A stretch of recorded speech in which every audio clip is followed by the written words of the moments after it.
Hey, what's up guys, rcinginsc here. Just going to show you real quick my new toy. It is the WLToys 12428. I got this last week and it was bone stock. I didn't even drive it. Started stripping it down and gutted it. I already had some parts for it, got some other parts ordered for it, but this is pretty much how it turned out. I think it turned out pretty cool. I'm just going to try to make this video as short as possible, but let's go over some things here. As far as the body and the chassis, what I've done is I've got all upgraded shocks. Got the full link kit right here, as you can see, all adjustable, plus the rear links as well. I got some wheel extenders on it. You can't really see them in there, but those are 20mm wheel extenders, which gives it a nice wide stance. Does really make it look pretty cool. Also got cut the back of this off here, guys.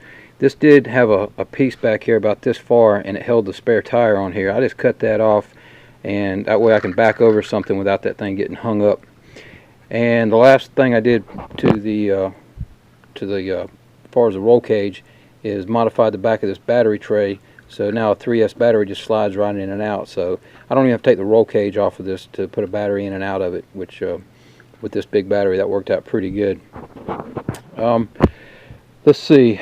Obviously you can see that I stripped it down and painted it. Got the wheels too. Did that green, blacked out that green part. Kind of gives it a pretty cool look. I love the blackout theme. The rear end, in case you're wondering, that's not anodized aluminum. That's spray paint, but it looks kind of cool. I do have some trailing arms coming for this. Those will be red, but for now, spray paint looks pretty cool. Let's talk about the inside, guys. What I've got on here, as you can see, what I've done here is, as far as the body goes, I left those two in the front, those two screws right here that let it hinge, and all my wires just go right over into here, and I'll talk about this in a minute. But that way I can just roll this right back on and put the two screws back on it, and it's ready to go. But there's so many screws that hold this thing on from the factory that it's just ridiculous. So I think this is a lot better way to do it, where it just hinges over.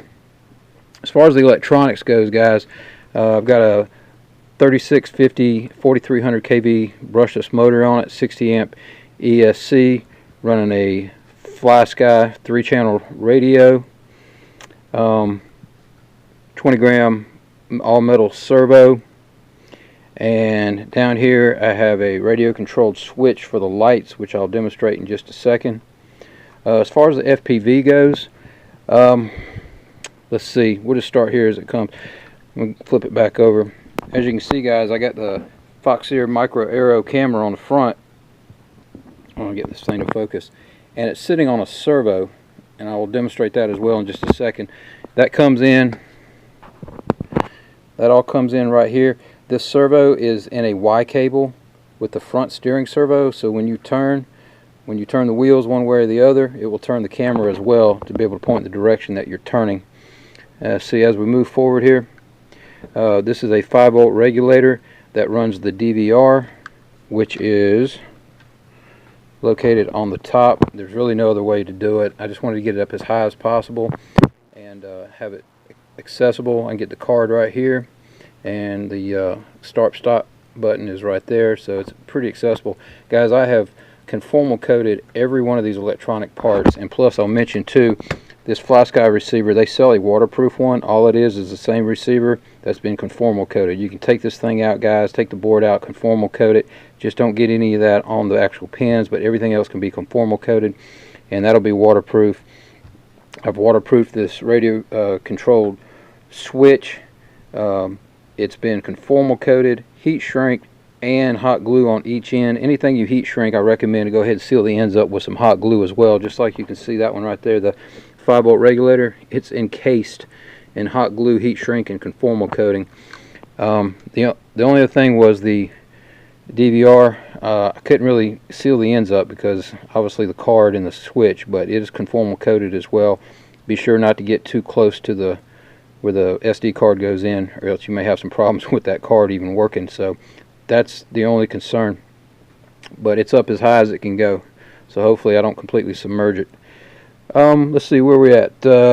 And lastly, on the FPV system, I have a 600 milliwatt Vtx right there with a Fox Ear antenna, and it sits up, I got it sitting up pretty high, so I get really good reception. I think this antenna, I'm going to start buying more of these right here. These are excellent antennas, by the way. I'm getting probably just as clear a video as I've ever gotten. Highly recommend that. Guys, I'm going to edit this in here. I've ended the video and forgot to actually show you the lights and the camera servo working, so try to get this all in here. Where my thumb is right here, that's my third channel, and I have that hooked up to my radio controlled or receiver controlled switch. So I redid all the lights in here, and normally they just come on with the vehicle when you first plug the battery in. They just stay on the whole time, but I didn't really like that. So right here I hit this, and I can get lights and turn them on and off however I want, and it's just kind of cool. I just wanted to have it where I could control the lights on it, so that worked out pretty good. And let me get a good angle on this camera here, guys. Let me get over here where you can see it. As you can see, the camera is turning with the wheels. If you've ever driven FPV on a vehicle, it's really nice to be able to kind of see around the corner without having to actually turn the vehicle. Now you can pull up the, an intersection or something and just take a quick glance one way or the other. And plus, when you go into a turn, if you're like at speed and go into a turn, it really helps you kind of see around the corner. Makes driving incredibly much more simpler. So wanted to inject that real quick, and hope you like that. Well, guys, I think that just about covers the car. I was going to show you what I'm using to control it. This is a FlySky radio. This is a FS GT3B. I've done a few modifications on it. This thing takes 8 AA batteries, which equates to 12 volts, which is perfect to use a 3S on if you're going to modify it. Everything just plugs right into a balance lead here, which I have soldered up into the battery tray. So as soon as you plug this up, it will power the radio up. You still have to turn the switch on to turn the radio on after you plug this in, but as soon as you plug this in, it will power up this booster right here. This is a 4,000 milliwatt booster, or 4-watt booster. This thing is getting incredible range, and what I did have to do is solder this pigtail into the receiver, so I did have to take it apart and unsolder the original antenna and solder this pigtail in so I could put this booster on here. But that's what gives me the range, guys. This thing turned out absolutely fantastic. Really exceeded my expectations, and I really hope you like it. If you got any questions on anything I did, maybe you can give me some suggestions on something. If you don't like what I did, leave me a comment on that too. I don't care. But hope you enjoyed it. This is what I got. I got a few videos with this running around. One of them with me and my son doing some FPV racing with my team associated RC10. Hope you check that video out as well. It's pretty cool. But that's it, guys. Thanks for watching. Leave me a comment, thumbs up. Talk to you in the next one.